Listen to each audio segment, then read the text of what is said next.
We made this. Cerebral Jukebox is proud to be part of the We Made This podcast network.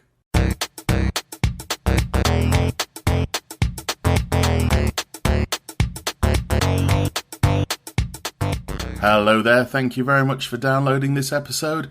My name is Bryan and I am the world's first brain surgeon / therapist / jukebox repairman. I've kissed mermaids, rode the El Nino, and you've met me at a very strange time in my life.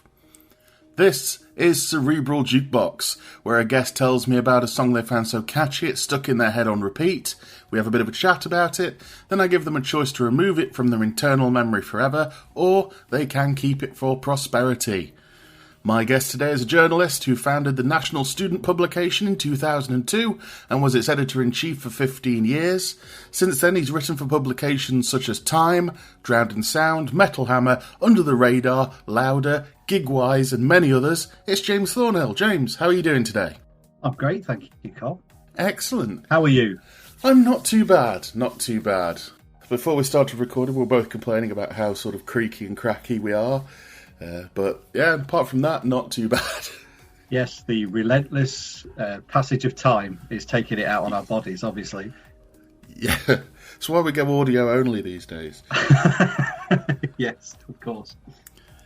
Okay, so when we had a chat about it, you quite quickly did pick a song to use. Do you want to just say which song you've chosen to talk about today? I have chosen Wave of Mutilation by Pixies. I mean, it was actually quite a hard process because I think my internal jukebox is actually a bit broken because many songs seem to be constantly feeding into each other all the time in my head, which is quite confusing. But I picked this song because it's got a very personal story to me, and I love the band, and all their songs are just imprinted on my mind forever, really.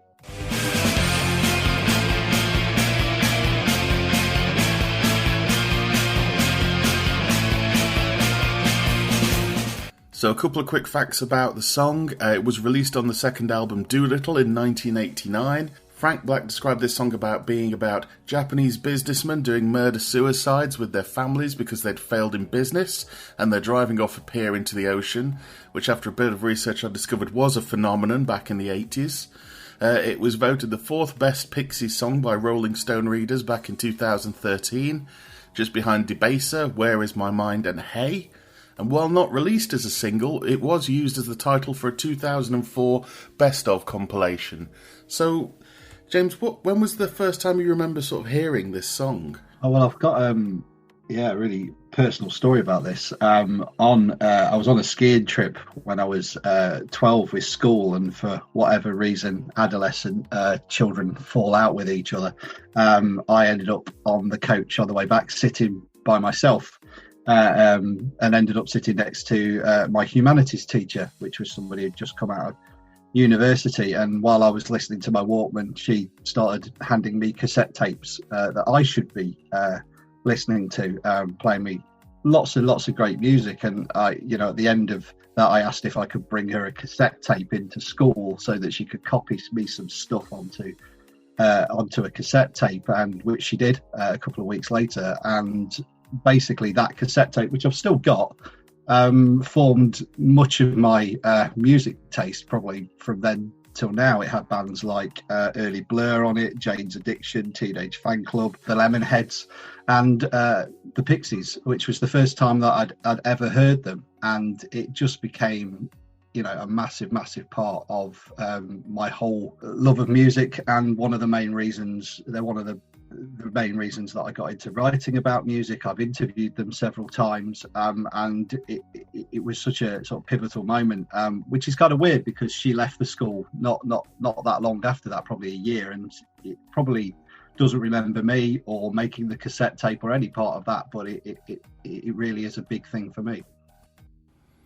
That's a proper Netflix movie story that's brilliant. I mean, it would have been quite a boring Netflix show because it was sort of like a 20-hour coach journey from Italy, and most of it was me sleeping or her reading, or there was a few moments where I was listening to my Walkman. So I mean, it might have been a short Netflix show. I mean, did you ever sort of get back in touch with her or anything like that? Or No, I didn't, which is kind of strange that it was just a very small window in time when I was sort of 12 years old, that, that that we had this teacher that was obviously not too much older than us, that was into all the sorts of the music that we would be interested in. And I was very lucky that she would put this cassette tape for me. But no, she has no idea that cassette tape sort of meant anything to me other than me saying thank you, and again won't remember me or probably making it at all, but it had probably a more profound effect than any of her lessons. That's fascinating. Such a small sort of moment can set you off on the course that sort of forms your entire career in life, really, isn't it? She did write in huge black letters on the inner cover of the cassette tape, "Now do your humanities homework," as well. She's still on message. Yeah. It's bribery. Excellent. Okay, so moving on to the song itself. I mean, it's a 2-minute blast, essentially. Sort of, I don't know the best way to say it. So surf. There's a sort of surfy feel to it for me. I don't know if you agree on that one, but what part of the song is it that kind of hooked into your brain? Because there's quite a bit there that could work as a potential hook. Well, I like a lot of stuff off that album. I mean, this one's a little bit less abrasive than some of the songs on the album, but I like that it's got this really clean production, and it is a surfy rock song. But when you listen to the words, which are still quite hooky and get stuck in your head, the phrase "wave of mutilation" is it's dark and it's twisted, but you find yourself kind of humming it, which is one of the things that I've always liked the most about the Pixies, is this ability to essentially put really horrific things into quite catchy melodies, that make the juxtaposition between that. But it's just a nice dreamy song when you listen to it on the surface of it, and it sticks in your head as a catchy thing. But then you think about the lyrics, and one, they're weird, and then the chorus is "wave of mutilation," which is when you read it's about a murder-suicide spree, also makes it even more twisted. So I guess it appeals to my dark sense of humour, because speaking to the band as well, they do have an inherent humour in these horrific things as well.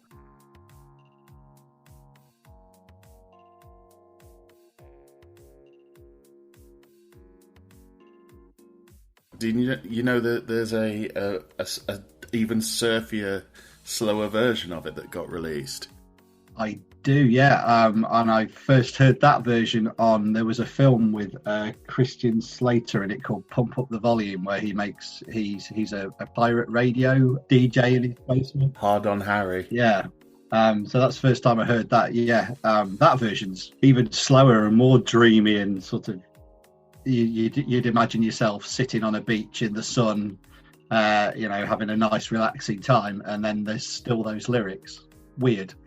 I mean, something I ask about this is when you first heard it, or heard that sort of music when you were about 12 years old, did this fit into sort of what you were listening to at the time, or was it completely sort of out of your listening scope at the point that you did come across the Pixies?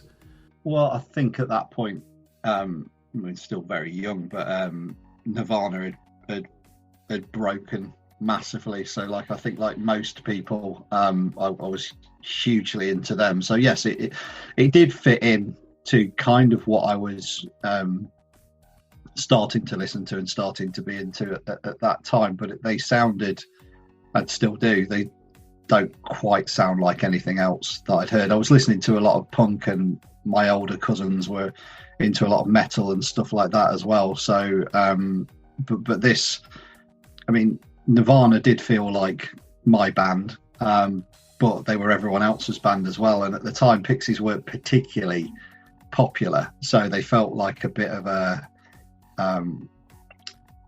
something that was, that was mine, and I introduced them to a lot of people, and some of the people that I introduced them to that loved them as much as I did are still some of the few people that I probably still talk to from when I was 12 years old. Well, that's kind of answered the sort of next thing I was going to ask, which was, did this start you off liking this artist? But by the sounds of it, it really opened the floodgates to you for a lot more sort of artists in this kind of, I don't want to say genre, because like you say, the Pixies are separate, but this almost like over of this sound. I mean, did this lead you on to any other bands that were proven to be sort of your favourite bands over the years? Or yeah, Throwing Muses, Breeders, the things related around Pixies. But again, that cassette tape, the Lemonheads, The Fall, Jane's Addiction, were all on that cassette tape, who I'd not heard before. So it was just a really good compilation for starting to open my ears to other things. And then I was finding other things myself. I was a bit later on also getting into things like Bad Religion and The Offspring, and I know you like Bad Religion. I do like Bad Religion. Yeah, exactly, and they're one of my they were one of my favorites around that period as well. So but yeah, it's always weird, and I can't remember. There's not many pieces of music or many bands that I can actually pinpoint to when I first heard them. So I guess this is why I maybe picked this song, because it wasn't having to dig too deep into my ever dwindling memory to find something to say. I think that's the thing now for a lot of us, especially I can imagine with yourself. So you've been a music journalist for nearly 20 years now.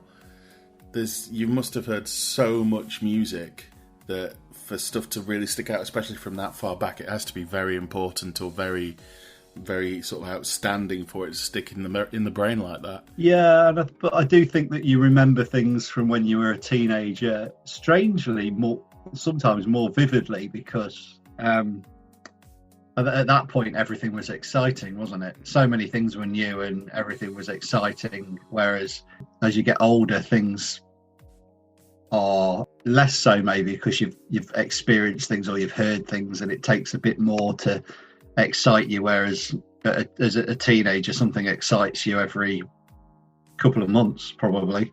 So yeah, but it is fascinating how that whole process is stuck in my mind, I think. Okay, well, speaking of your mind, as per with every episode, what I offer to do, and I'm pretty sure I know the answer to this one, is I offer to remove the song from your Cerebral Jukebox. James, do you want to keep Wave of Mutilation, or do you want me to remove it for you? I think I'm going to have to keep it. Fair enough. And so yeah, I think we've only had one removal so far, and it wasn't actually the song that they came in with. They asked me to remove something else. Oh, are we allowed to do that? I might start, if I get about 25 episodes in and no one's removed the actual song they came in for, then I might start doing that.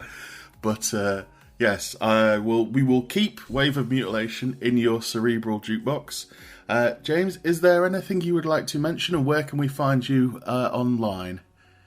Well, I've recently just started a new sort of music marketing community to help artists and record labels promote themselves better in this ever-changing world, which is called Proxy Music, which, yes, it is a pun on the band Roxy Music. And you can find that at www.proxymusic.co.uk. You can sign up and you can join our little private community where we discuss things and I help people out.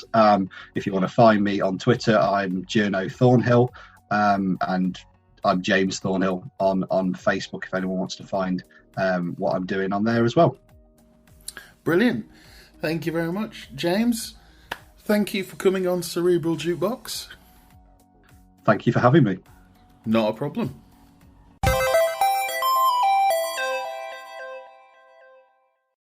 So that was James Thornhill. If you are a musical artist and you're interested in getting into the discussion over at Proxy Music, I will put the link in the podcast description.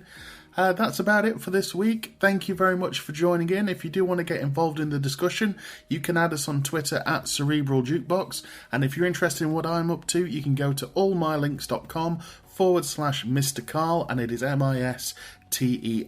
Keep listening after the outro to hear more things that are coming up on the We Made This podcast network. Until the next episode, you have a good one.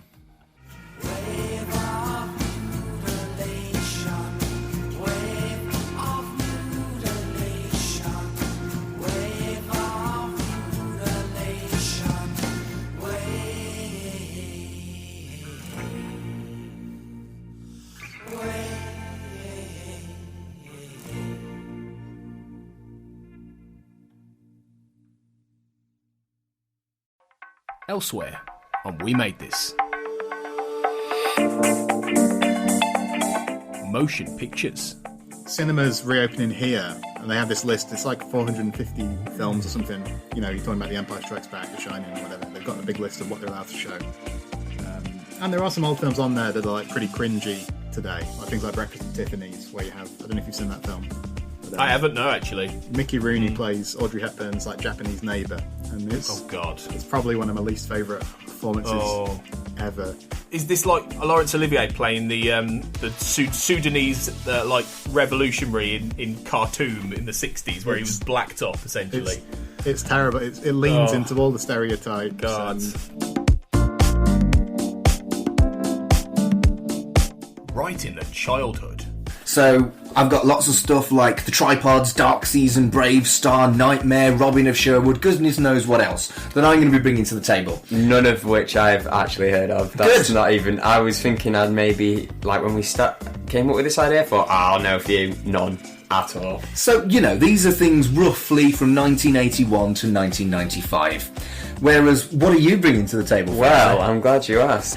I'm bringing Fairly Odd Parents, Power Rangers, Digimon, Drake and Josh, Recess and Lizzie McGuire for the first few, and then we'll get some more going. I've heard of Power Rangers. Yeah. So are you saying you've not heard of these either? No. We played this. So what is it about the Final Fantasy, and especially Final Fantasy VII?